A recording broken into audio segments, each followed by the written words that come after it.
Bueno, otro de los temas que ha ocurrido y que ha marcado la agenda durante esta semana, esto fue ayer, digamos, el anuncio de la CPC, de los empresarios que se retiraban de la mesa en la que se estaba conversando, negociando, dicen algunos, en la famosa negociación ramal, que era estaba constituida por el Ejecutivo, por el Ministerio del Trabajo, por los empresarios, la CPC, y por los trabajadores, por la CUT. Y la CPC hace este anuncio de que se bajan y se salen de esta negociación, de esta mesa, porque ellos sostienen que la negociación ramal, primero dicen que está todo negociado, está todo listo, por lo tanto no hay nada que negociar, que está todo definido, y además trae solamente, traería problemas especialmente a las pequeñas y medianas empresas, y traería incluso aumento del desempleo. Bueno, la CUT ha emitido una declaración básicamente que dicen que lo que está haciendo la CPC es satanizar ante la opinión pública la negociación ramal para la sociedad chilena. Y para ahondar en esto estamos en contacto hasta ahora con el presidente de la Central Unitaria de Trabajadores, David Acuña. Estamos en contacto con David, ya lo vemos. David, ¿qué tal? ¿Cómo estás? Buenas noches. Muy buenas noches, Constanza. Muchas gracias por la invitación. Bueno, estamos aquí con Eolo Díaz Tendero, porque siempre, para no equivocarme, y con Constanza Juve, así que va para sumarnos, y estamos sumándote a ti a la conversación. Quiero partir preguntándote, David, tengo aquí la declaración de ustedes, pero lo que ustedes sostienen es que esto primero fue sorpresivo porque la CPC dice que no hay nada que negociar, que está todo básicamente arreglado o determinado, definido entre el Ministerio del Trabajo y la CUT sobre la negociación ramal, y por lo tanto que no tendrían ni un rol que cumplir ahí. ¿Qué se les responde? No, mira, esto, Constanza, no está arreglado, esto no está negociado, esto está planteado dentro de un acuerdo, el acuerdo, ¿qué es lo que plantea? Que el gobierno va a enviar un proyecto de ley de negociación ramal, pero el proyecto de ley tampoco nosotros lo conocemos, y de hecho lo hemos planteado en el Consejo Superior Laboral, donde el presidente de la CPC, Ricardo Mewe, preside además el Consejo Superior Laboral. Y claro que a nosotros nos sorprendió porque en la última sesión del Consejo habíamos conversado de que efectivamente se iban a iniciar estos diálogos. ¿Cuándo fue la última sesión del Consejo, perdón, David? Mira, hace un par de semanas atrás, hace 2 viernes atrás, si no me equivoco. Y ahí estaban sentados, estabas tú y Ricardo Mewes y la ministra o alguien representante del Ministerio del Trabajo.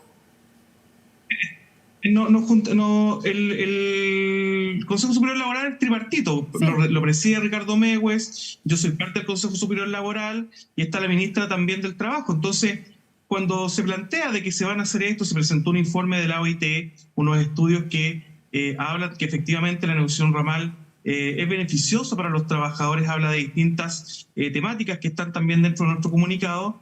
La CPC plantea que efectivamente van a sumarse a los diálogos, que ellos no están de acuerdo legítimamente, pero que se van a sumar a los diálogos para poder también plantear su posición en torno a esto.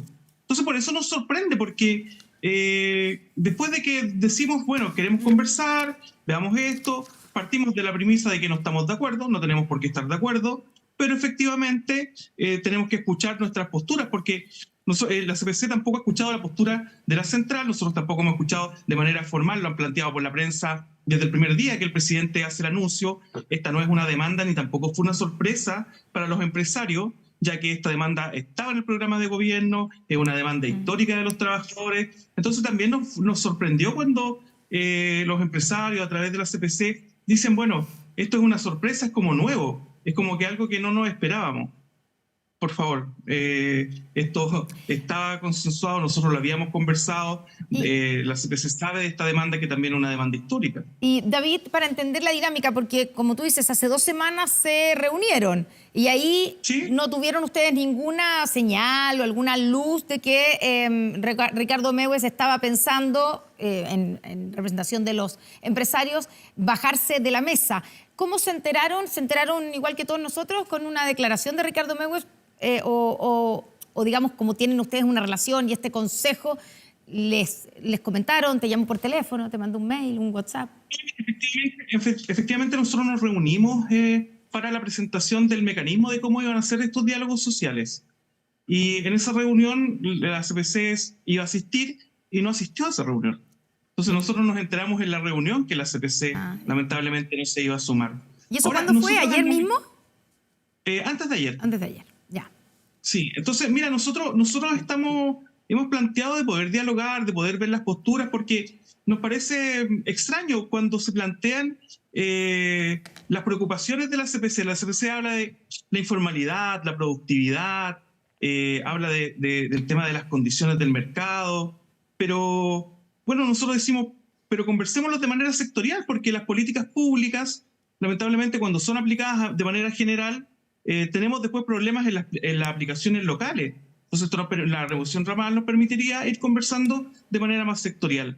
En las pequeñas empresas que lamentablemente son las mismas que se negaron al salario mínimo, que se negaron a las 40 horas y que sistemáticamente se niegan a todo, que es extraño estas pequeñas empresas que están siempre muy alineadas con la CPC, nos parece que también siguen este mismo discurso. De hecho, cuando hablamos de informalidad, el comunicado lo firma FEDETUR, si no me equivoco, que sector donde efectivamente hay mayores tasas de informalidad, pero una informalidad que es de asalariados. Quiero explicar esto. En Chile hay más de 918.000 personas, trabajadores y trabajadoras, que tienen un trabajo, que tienen una jornada laboral, que cuentan con un jefe, pero que no tienen seguridad social. Por ende, son trabajadores informales. Sí. Eso debería ser la preocupación de la CPC, porque esos están identificados en empresas que trabajan. Hoy día hay informalidad dentro de las mismas empresas. Esa preocupación también nosotros la queremos plantear, porque también cuando hablamos, disculpa Constanza, de productividad, bueno, veamos cómo podemos también ir mejorando la productividad. El punto lo que plantean, y le voy a dar la palabra también a Eolo y a Constanza, pero el punto que plantean los empresarios y el mundo de la empresa es que la negociación ramal vendría a ponerle un obstáculo más o rigidizar aún más el mercado laboral en un momento, además, en que el mercado laboral no está bullante, pese a que ha bajado un poco, porque es un poco, la tasa de desocupación. Ha habido un aumento que es lo que estábamos comentando, bastante alarmante, de la informalidad. Esa informalidad de la que tú hablas, pero también la otra informalidad, y que lo que sostienen ellos es que si se pone o se rigidiza, porque ese es el concepto que utilizan, aún más después de las 40 horas, después del aumento del salario mínimo, pensando también en que viene una reforma previsional, lo más probable, en que aumente también la cotización a cargo del empleador, que todo eso puede significar terminar con un mayor desempleo. ¿Eso ustedes lo reconocen, lo asimilan o lo descartan? ¿Ustedes creen que eso no se va a producir? Cuando fue la reforma laboral de la presidenta Bachelet, se atesoraban también como que iba a aumentar la conflictividad. Al contrario, la conflictividad en las organizaciones sindicales, donde existe organización sindical, fue bajando. A nosotros nos parece extraño porque donde hay organización sindical, los salarios y las condiciones laborales son mejores. Entonces, a nosotros nos parece muy extraño, Constanza, porque la presidenta de la SOFOFA dice, bueno, el sindicalismo está mirando 100 años atrás. Sí. Recordemos que 100 años atrás se les pagaba a los trabajadores con ficha y no teníamos seguridad social. La seguridad social va a recién cumplir 100 años dentro de este año. Entonces, nosotros estamos mirando relaciones laborales hacia el futuro. Nosotros creemos que hoy día, incluso esto viene, los estudios, no lo decimos solamente nosotros, lo dicen los estudios internacionales. En los 16 países más productivos de la OCDE tienen negociación ramal. Entonces, nos negamos a generar discusiones porque también ponemos una trinchera ideológica. Y a nosotros nos tildan de ideológico, pero ellos se están defendiendo de manera corporativa del poder conversar. Se niegan también a la reforma previsional. Aquí no nos hagamos los lesos, porque también se están negando sistemáticamente a la reforma previsional. Entonces, aquí se están poniendo todo lo que tiene que ver con trabas con derechos. Lo que necesitamos es conversar. Nosotros hemos planteado que la negociación ramal tiene que partir por pisos mínimos. Esto no es llegar y generar una conflictividad. Esto es mejorar los sectores, es mejorar la competencia. Hoy día las pymes compiten por precariedad laboral. Y nosotros queremos estándares laborales. Por eso hablamos de estas conversaciones por sectores, Porque hoy día, Constanza, y con esto termino, hay una crisis en el Biobío, hay una crisis de empleo. Se va a generar con el cierre de Huachipato una gran crisis y la SOFOFA no ha dicho nada. La sectorial de la industria no ha dicho nada, ha estado calladita sin decir nada. Podríamos conversar efectivamente cómo podemos mejorar el empleo, cómo podemos afrontar esto de manera tripartita con los trabajadores. Nosotros queremos este diálogo, por eso hemos invitado constantemente a los empleadores a poder trabajar. Por eso creemos que hemos ido acordando distintas temáticas. ¿Constanza? Sí, no, yo me quedo con algo que dice David en términos, yo no sé muy bien el tema de lo de la mesa, por qué la CPC se paró, no se fue, o sea, toda esa parte no, yo por lo menos la desconozco, pero al menos tratando el tema de fondo, a mí me preocupa algo que dice David y que probablemente es la constante cuando se discuten este tipo de temas, que dice, bueno, las pequeñas y medianas empresas siempre se niegan a estas cosas. Bueno, lo que pasa es que cuesta, po.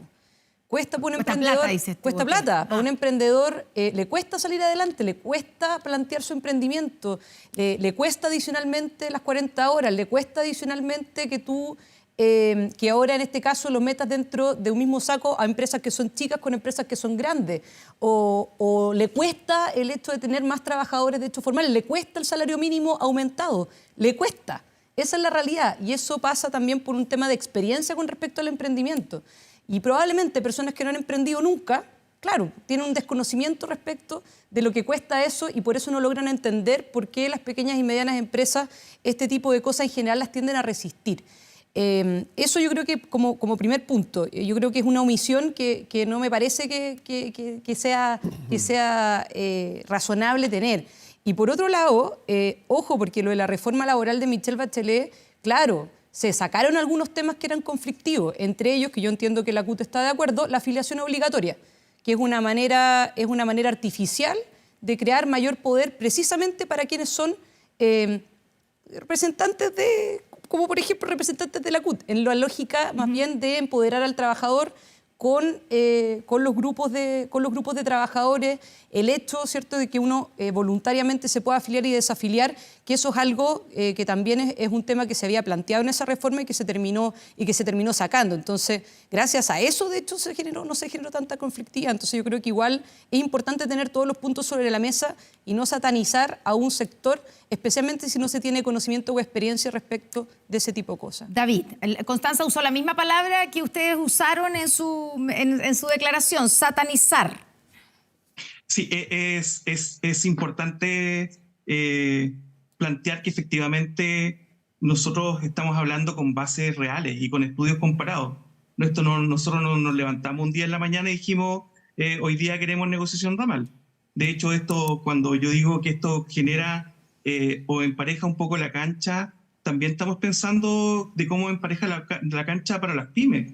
Porque hoy día gran parte de estas grandes empresas que muchos defienden generan trabajo a través de las pequeñas empresas. Y las pequeñas empresas, para poder competir, compiten en precariedad laboral, compiten de cómo poder bajar los salarios y muy bien como lo decía, o sea, compiten con informalidad y eso no corresponde competir con informalidad, porque efectivamente nosotros estamos planteando esto de manera responsable y no nos negamos al diálogo. No nos hemos negado al diálogo, de conversar, de ver cómo esto efectivamente puede seguir avanzando. Quiero insistir en esto. Cuando hablamos de productividad, tenemos que hacerlo de manera sectorial y entendemos que todas las empresas no son lo mismo. Si lo entendemos. Y de hecho, cuando uno le pregunta a las pymes, dice, bueno, nosotros trabajamos como una familia. Nosotros decimos, bueno, hay que trabajar con condiciones laborales. Está bien que sean familias, está bien que los trabajadores los consideren, pero tienen que ser con condiciones dignas, tienen que ser con un trabajo decente y tienen que ser con pisos mínimos. Aquí estamos hablando siempre de pisos mínimos dentro de este país. Nosotros hemos planteado una discusión en torno a salarios decentes, a condiciones laborales, que nos permitan también tener trabajadores no de primera, segunda o tercera categoría, como nos pasa hoy día en nuestro país. Si las pymes queremos mejorar, queremos estandarizar también ciertas condiciones. Aquí la competencia es muy desleal en torno a las pequeñas y medianas empresas. David, se nos acaba el tiempo y quiero que Olo también te pregunte o entregue también su mirada. Sí, un tema que tal vez puede ser clave en este tema, pero también en otros, ¿no? Y es, y es que si no hay diálogo, las condiciones de conflictividad aumentan, digamos, ¿no? Entonces, creo que en definitiva, aunque cueste mucho, aunque hay que hacer esfuerzo, me parece que la ruptura de mesas de tripartita no es una buena noticia para lo que está pasando en políticas públicas, digamos, ¿no? Creo que en ese sentido es más bien un llamado a que también la CUT, digamos, insista en el requerimiento de ese diálogo, ¿no? Me parece que no es otra vía la posible en términos de llegar a acuerdos. Creo que además hemos tenido acuerdos, se han llegado a acuerdos, cuando se conversa se llegan a acuerdos, ¿no? Y por lo tanto, insistir en eso me parece que es clave también en términos de lo que puede ser la estrategia de los trabajadores y por lo tanto insistir también en ese diálogo. Me parece que eso es una muy buena opción, ¿no? ¿Han estado en contacto, David? Se sumo a lo que te está diciendo Eolo. Después de esta declaración, ¿has podido hablar con Ricardo Meves, contactarte con él? ¿Hay posibilidades de que se retome o que vuelvan a la mesa? Mira, nosotros venimos saliendo de un Congreso Nacional de la CUT. Bueno, de hecho lo terminamos hoy día, y nosotros no estamos cerrados al diálogo. Nosotros, al contrario, nosotros creemos fuertemente en el diálogo social. Nosotros creemos que tenemos que llegar a acuerdos. Entendemos que efectivamente hoy día, para avanzar, también muchas veces hay que ceder y transar, pero no ponernos de rodillas. Y es ahí donde nosotros hemos planteado hoy día esta necesidad de poder seguir avanzando en mejores condiciones laborales. Yo quiero insistir en un tema y con esto quiero terminar. Mira, cuando muchas veces nos pasa que políticos, empresarios, nos hablan de los trabajadores y nos hablan de hambre, nos hablan de condiciones, personas que han tenido buenas condiciones toda su vida, que nunca han pasado hambre, que nunca han sido precarios. Cuando hablamos de equiparar la cancha, no es lo mismo negociar con un sindicato que negociar de manera individual. Los trabajadores no tienen la capacidad de negociar hoy día individualmente en Chile. Y no pongamos de escudo a las pequeñas y medianas empresas. Pasó esto también en el salario mínimo. Nosotros entendemos los sectores. Los trabajadores de las pequeñas y medianas empresas ni siquiera pueden sindicalizarse, porque cuando tratan de hacer un sindicato son despedidos. Entonces nosotros buscamos condiciones y entendemos que las empresas no son iguales, entendemos también que los sectores no son lo mismo. Yo soy del sector comercio, no es lo mismo que la minería, no es lo mismo que la industria, no es lo mismo que el agro. Por eso necesitamos conversar, por eso necesitamos focalizar las políticas públicas en torno también a los sectores. Necesitamos poder avanzar, pero avanzar también de la mano. Hay ejemplos en muchos países, lo que pasa en España, lo que pasa en Alemania, que países que nos gusta muchas veces compararnos, pero veamos la realidad chilena, pongamos la realidad chilena. Nosotros no queremos suplantar la negociación colectiva. La SOFOPA decía que nosotros queremos tomar la negociación colectiva o poco menos secuestrarla dentro de la central. Nosotros estamos planteando que esto tenga una negociación que sea multinivel, que efectivamente se negocie también dentro de las empresas, pero que hayan pisos mínimos, estándares dentro de un sector laboral. No puede ser que trabajadores que lo mismo tengan condiciones diametralmente opuestas. Ya, solo no me contestaste. ¿Has podido conversar con Ricardo Meves después? No he podido conversar porque hasta hoy día estuve esperando de poder conversar con usted. Ya que esperamos prontamente poder reunirnos también con la CPC, poder conversar y poder ir planteando estas demandas. Pero mira, lo que nos preocupa, Connie, con esto termino. Con esto sí que termino. Que lamentablemente los empleadores están alineados en la postura de no querer conversar. Lo hemos visto en la minería, donde trabajan directamente con los sindicatos, incluso en una submesa que tienen con trabajadores y trabajadoras, donde también hoy día están desconociendo estos acuerdos de poder conversar en torno a la negociación laboral. Y eso nos preocupa, que se está formando un grupo, o están todos los empleadores alineados para negarse a la conversación de la negociación laboral. Nosotros los invitamos a conversar, sentémonos, discutamos, discutamos en ideas y discutamos mirando hacia el futuro y no mirando hacia el pasado. David Acuña, presidente de la CUT, muchas gracias por estar con nosotros esta noche aquí en Estado Nacional. Buenas noches. Muchas gracias, Constanza, y también saludos a los panelistas.